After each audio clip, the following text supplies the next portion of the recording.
It's time for another WrestlePlanet news update as WWE are preparing to file a lawsuit against All Elite Wrestling. We have an update on Stone Cold Steve Austin's WrestleMania plans. And there has been yet another twist in the Cody Rhodes to WWE story. And if you haven't already, make sure you drop a like on the video and subscribe so you don't miss the latest wrestling news. Let's start with a potential spoiler for this Saturday's AEW Revolution pay-per-view, as we could be set to see a debut. In recent weeks, there's been several reports suggesting that Swerve, formerly Shane Strickland and Isaiah Swerve Scott, was heading to AEW, and it now looks like it's a done deal. According to Fightful Select, he is now officially signed with the company and even appeared at last night's AEW concert in Orlando ahead of tonight's pay-per-view. There was also a song that played that repeatedly mentioned him. Fightful have been told that the plan as of yesterday is for Swerve to debut imminently, with the idea being that he debuts tonight at Revolution. There is still no word on how exactly he's going to debut, and plans could of course change last minute. Swerve was released from WWE on November 18th, 2021, and has since worked shows for New Japan Pro Wrestling, Progress, Terminus, and Defy, and he is also set to make his Ring of Honor debut next month, when they return with Supercard of Honor 15 from Dallas, Texas. Now let's go to a rare story from a WWE house show following the company's return to Madison Square Garden last night. The show would be hyped up by various reports suggesting that something big was set to happen on the show, leading to speculation of a Cody Rhodes debut or even a WWE title change. Brock Lesnar was scheduled to main event the show, defending his championship against an unnamed opponent, but in the end it was revealed that Austin Theory would take the spot in a reveal that didn't live up to the hype. There was an interesting conclusion to the show, however, as after Lesnar retained, he would be attacked by his WrestleMania opponent Roman Reigns and the Usos, who left the WWE champion in a pool of blood. Roman and Brock will main event WrestleMania 38 next month, with the WWE Universal Champion set to take on the WWE Champion in a winner-takes-all championship unification match. Last night, Impact Wrestling presented the Sacrifice pay-per-view, a card that saw 6 title matches and 3 new champions. The first championship match of the night saw Trey Miguel successfully defend his X Division title against Jake Something, extending his 134-day reign. The Inspiration, Cassie Lee and Jessie McKay would then put their Impact Knockouts tag titles on the line against the Influence, with Madison Rayne and Tennille Dashwood walking away as new champions. This is Madison's 3rd reign with the belts, and Dashwood's first. There would be 2 more Women's Championship matches, as next was a match for the Ring of Honor Women's title, where Deonna Purrazzo defeated Chelsea Green in what is technically the first ROH title match of the Tony Khan era. Tasha Steelz would then manage to capture the Impact Knockouts title for the first time, pinning veteran Mickie James. Mickie's reign lasted 133 days. Violent by Design's Eric Young and Joe Doering would then win the Impact World Tag Championships, beating Bullet Club's The Good Brothers, ending their impressive 231-day run with the belts. And finally, the main event of the show saw Moose put his Impact World Championship on the line against the underdog Heath, but Moose would score the win in just over 12 minutes, extending his reign beyond the 133-day mark. Now let's stick with Impact Wrestling, as we have some contract news and a potential new signing. After the main event of the show, Impact World Champion Moose would be confronted by Josh Alexander, whose contract recently expired with the company. His previous deal ended on February 14th, but he is now back on the books, having signed a new multi-year contract. PW Insider reports that Alexander cut a promo after the show went off the air, stating that he never intended to go anywhere else, and revealed that he will be at tonight's Impact TV tapings. On top of this, following his X Division title match loss against Trey Miguel, Fightful are now reporting that Jake Something will be leaving the company. Jake's contract would end in February, but he had 1 date remaining on the deal, which took place last night. It was noted that both parties are on good terms and they could easily strike another deal in the future. In other news, a report from PW Insider states that former WWE Intercontinental Champion Santino Marella was backstage at Impact Sacrifice last night, although there is no information known as to if he is signing for the company at this stage. Ahead of tonight's Revolution pay-per-view, AEW President Tony Khan spoke on the Jimmy V Free YouTube channel to hype up the upcoming show. During the chat, Khan would bring up the match between Bryan Danielson and Jon Moxley, with the two set to clash at the pay-per-view. Tony would reveal that if it wasn't for Jon Moxley, Danielson might not even be signed to All Elite Wrestling, and he would say, "I don't know if people know, Jon Moxley is a big reason why Bryan Danielson came to AEW in the first place. He really vouched for this place. He gave his word to Bryan that this is a great place to work, and he helped connect me to Bryan Danielson. Mox gave him that reference, that I am a good person to work for and that this is a good company to come to." Bryan Danielson is one of the best wrestlers in the world, one of the most recognizable, successful, famous wrestlers on the planet, and when he came to AEW, it was a huge get for us. Their story goes back a long time, they know each other very well. I think they are going to have an amazing match.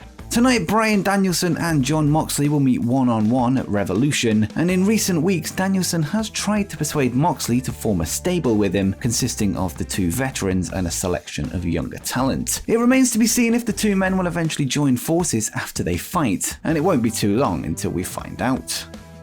Next up, let's go to a story regarding this Wednesday's episode of AEW Dynamite, which could see a major debut take place. Over the past number of months, rumors have circulated that Jeff Hardy is AEW bound following his WWE release in December 2021. In an update provided by Fightful Select, Hardy is set to be at Dynamite on Wednesday, though it's unclear if he's appearing on the show itself. All we know is that he is currently slated to be in attendance backstage. The report also confirmed that recent dissension between Matt Hardy and Private Party is to lead to a storyline involving Jeff Hardy, which had already been assumed by many. It is now expected that an angle will take place tonight at AEW Revolution to continue the storyline in order to set up a Jeff Hardy debut, potentially as early as Wednesday. Jeff Hardy's WWE non-compete clause expires on March 9th, the day of the post-Revolution episode of AEW Dynamite.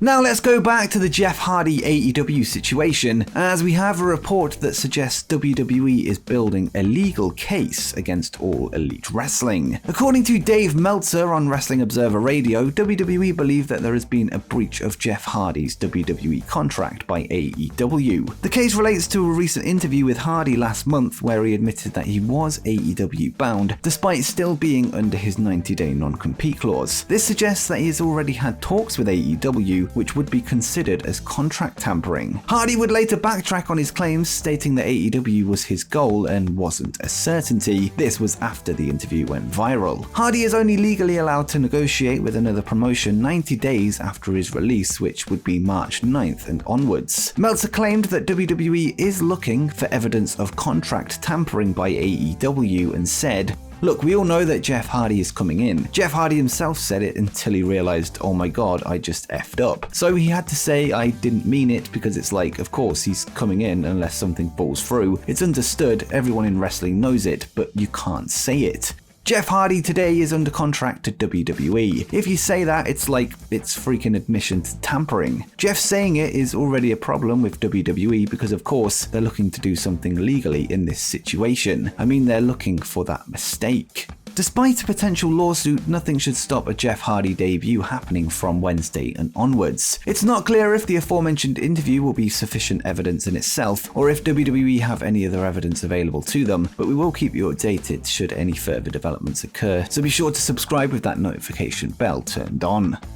In April, WWE will host WrestleMania 38, a show which they are said to be going all out to sell out. Recent reports stated that WWE were in talks for Stone Cold Steve Austin to return to the ring in order to sell out the AT&T Stadium, with 200,000 tickets needing to be sold over the 2 nights. The plan was for Austin to work his first match since 2003, taking on former WWE Universal Champion Kevin Owens. Of course, the plans were never concrete, with no official deal being signed as of the reports, and it seems that Austin still hasn't agreed to a return. According to Dave Meltzer, speaking on Wrestling Observer Radio, the match may have been scaled back to just a confrontation rather than an official contest, and Meltzer would say, "The big thing was they wanted Vince and they wanted Austin because they've got a lot of tickets to sell, and Pat McAfee versus Austin Theory is not going to be selling a lot of tickets. And Steve Austin and Kevin Owens is, they will have a confrontation, but it is not clear if that will be a match or not anymore. It's essentially up to Austin at this point."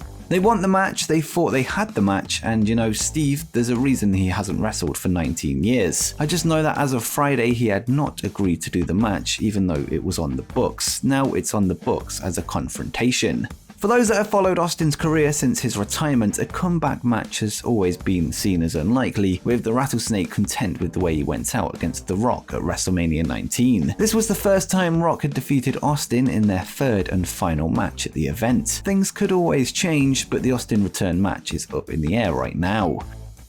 Okay, so I'll admit this is getting tiring at this point, but we have another update regarding Cody Rhodes. Cody would leave his All Elite Wrestling contract last month following a breakdown in negotiations over a new deal. As of late, there's been a number of reports regarding his future, and now things are more unclear than ever. 2 days we discussed a report that talks between WWE and Cody's camp over a return had fizzled out. This was later followed up by a separate story in the Wrestling Observer newsletter that WWE Creative are still actively working on plans. On top of this, a Ringside News report stated that internal documents showed that there were plans for Cody at WrestleMania. In an update from Ringside News, they have now suggested that these internal documents have been changed and that Cody has now been removed from them and is no longer listed as part of the show. The situation has been summed up by Dave Meltzer in the Wrestling Observer newsletter, who said that even WWE have no idea what's going on with Cody, and he would write, "As far as Cody Rhodes, since we already brought him up earlier, his status has changed in theory. He was on the books in WWE, they had creative laid out for him. They still thought on Friday that they had creative laid out for him, and then now it's very uncertain. They don't know what's going on with Cody Rhodes, they're not sure. We'll have to wait and see how that plays out, it's up in the air.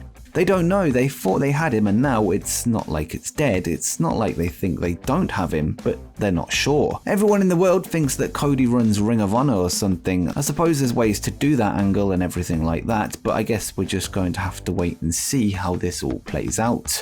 So for now, whilst the deal between WWE and Cody Rhodes isn't official, it's also not dead. The feeling inside the company is that of uncertainty, and only time will tell if Cody ultimately does return to the promotion. And before you go, make sure you check out every released superstar that made it into WWE 2K22.